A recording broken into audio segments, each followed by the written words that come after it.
ನೋಡಿ ಸರ್, ನಾನು ನಿಮ್ಮ ಹತ್ರ ಇವತ್ತು ಮುಂದೆ ನನ್ನ ಬಗ್ಗೆ ಮಾತಾಡಿದ್ರೆ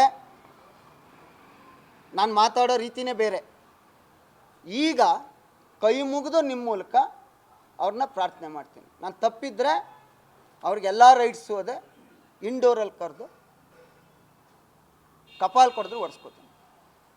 ಆದರೆ ಸಾರ್ವಜನಿಕವಾಗಿ ನಾನು ಹೇಳದೇ ಇರೋದನ್ನ ಹೇಳಿ ನನ್ನಿಂದ ಅನ್ನುವಂಥ ಗೂಬೆ ಕೂರ್ಸೋದು ಬೇಡ. ಅವರು ಅಷ್ಟು ನಾನು ತೊಡಕಾಗಿದ್ದರೆ ಅವ್ರು ಒಂದು ಮಾತು ಹೇಳಿ, ನಾಳೆ ಬೆಳಗ್ಗೆಯಿಂದ ಯಾವುದೇ ಒಂದು ಸಾರ್ವಜನಿಕ ಜೀವನದಲ್ಲಿ ನಾನು ಕಂಡ್ರೆ ಅವ್ರು ಕರೆದು ನನಗೆ ಹೇಳಿ.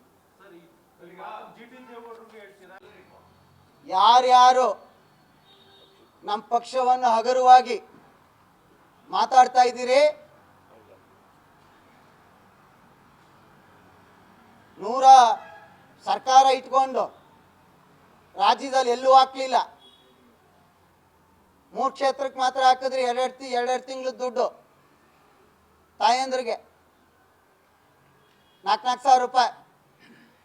40 ದೇಶದಲ್ಲಿ 40 ಸೀಟಲ್ಲಿ 36 ಸೀಟ್ ಗೆದ್ದಿದ್ದೀರಿ. 36 ಸೀಟ್ ಗೆದ್ದೈತೆ.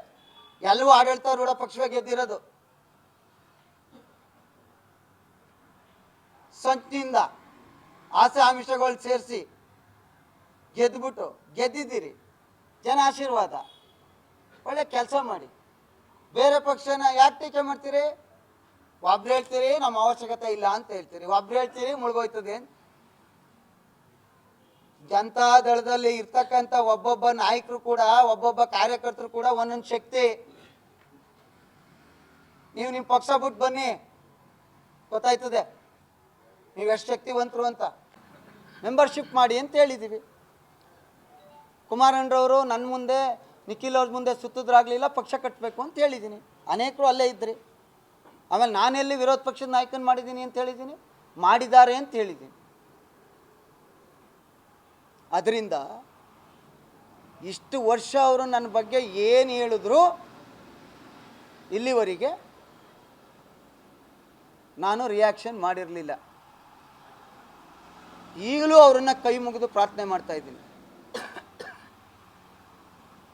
ನನ್ನಿಂದ ನಿಮಗೆ ನೋವಿದ್ದರೆ ನೀವು ಅಲ್ಲೇ ಹೇಳ್ಬಿಡಿ, ನಿಮ್ಮ ಯಾವ್ದಾರ ಮೀಡಿಯಾದಿಂದ. ಪಾರ್ಟಿ ಸಂಘಟನೆ ಮಾಡಿ, ಜವಾಬ್ದಾರಿ ಇಟ್ಕೊಳ್ಳಿ. ನಾವು ಎಲ್ಲರಂಗೆ ಬಂದು ಓಟ್ ಹಾಕ್ತೀವಿ. ನಾವು ಬದುಕಿರೋ ತನಕ JDS ಅಭಿಮಾನಿಯಾಗಿರ್ತೀವಿ. ನಮಗೆಲ್ಲ ಕೊಟ್ಟಿದ್ದಾರೆ, ನನಗೆ ಯಾವ ಆಸೆನೂ ಇಲ್ಲ. ಈಗಾಗಲೇ ಇವತ್ತಿನ ರಾಜಕೀಯ ವ್ಯವಸ್ಥೆಗೆ ನೊಂದಿದ್ದೀವಿ. ಇನ್ನೇನಾಗಬೇಕು ಅಂದ್ಕೊಂಡು ಏನಿಲ್ಲ. ಆದರೆ ನನ್ನನ್ನು ಯಾಕೆ ನೀವು ಟಾರ್ಗೆಟ್ ಮಾಡಿ?